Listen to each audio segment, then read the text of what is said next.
శ్రీమాత్రే నమః అండి. అందరికీ 12 ఏళ్లకి ఒక్కసారి జరుగుతుంది మహాకుంభాభిషేకం.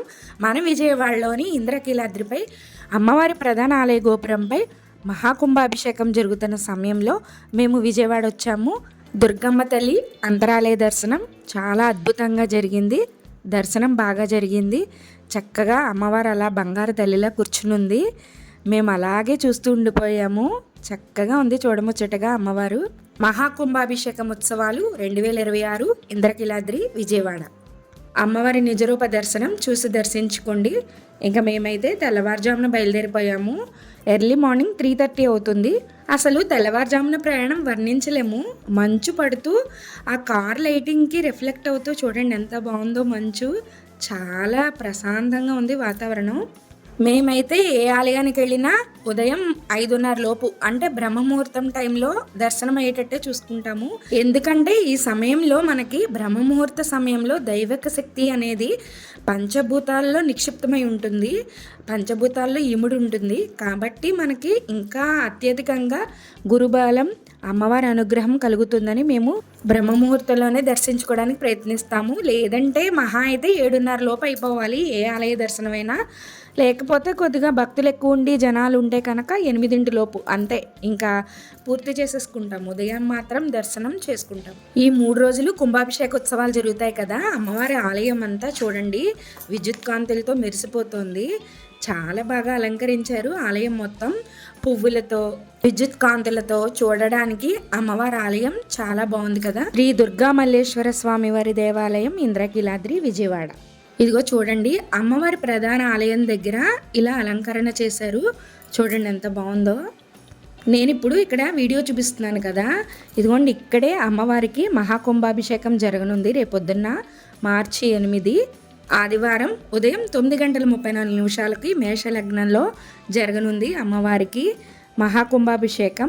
ఆలయ ప్రధాన గోపురంపై జరుగుతుంది.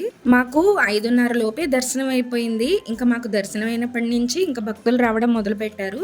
ఇంకా ఉదయం 6:30 అవ్వంగానే ఇంకా భక్తులు రావడం మొదలుపెట్టారు. ఆలయం అంతా సగం నిండిపోయింది.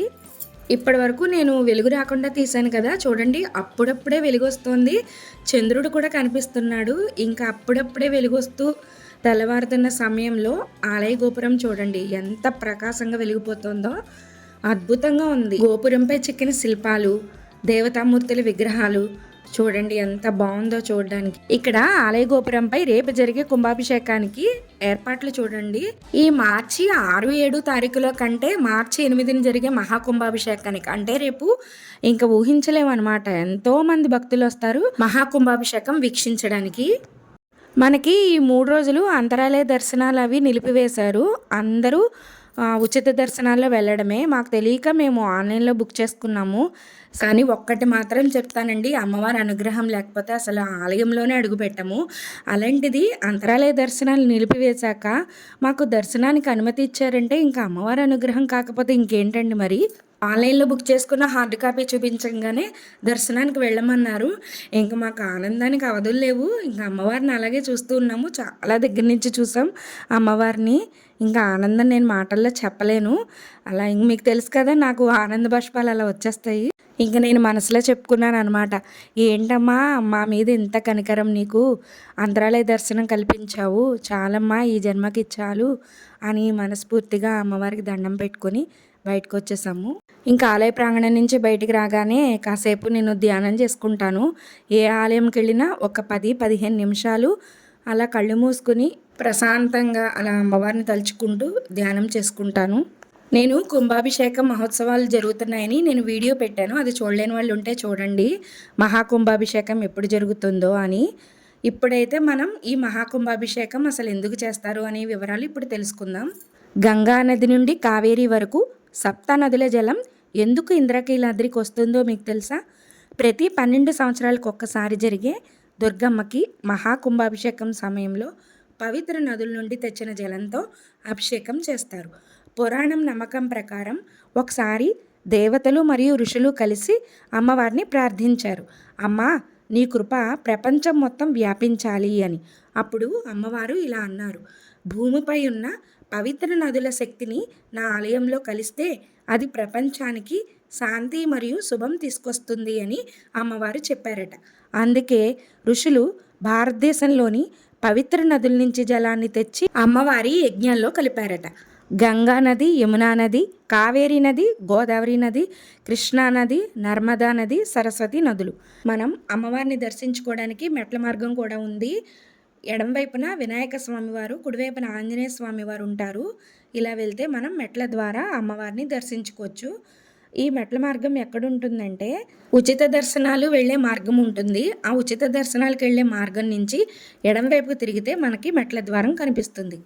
గంగా నదికి పాపాలను పవిత్రం చేసే శక్తి ఉంటుంది. యమునా నది భక్తి మరియు ప్రేమను కలుగజేస్తుంది. గోదావరి నది క్షమ అంటే క్షమించే గుణం మరియు కరుణని ఇస్తుంది. కృష్ణా నది జీవశక్తిని ఇస్తుంది. నర్మదా నది తపస్సు చేసుకునే జ్ఞానాన్ని ఇస్తుంది. కావేరీ నది సంపద మరియు శ్రేయస్సును కలుగజేస్తుంది.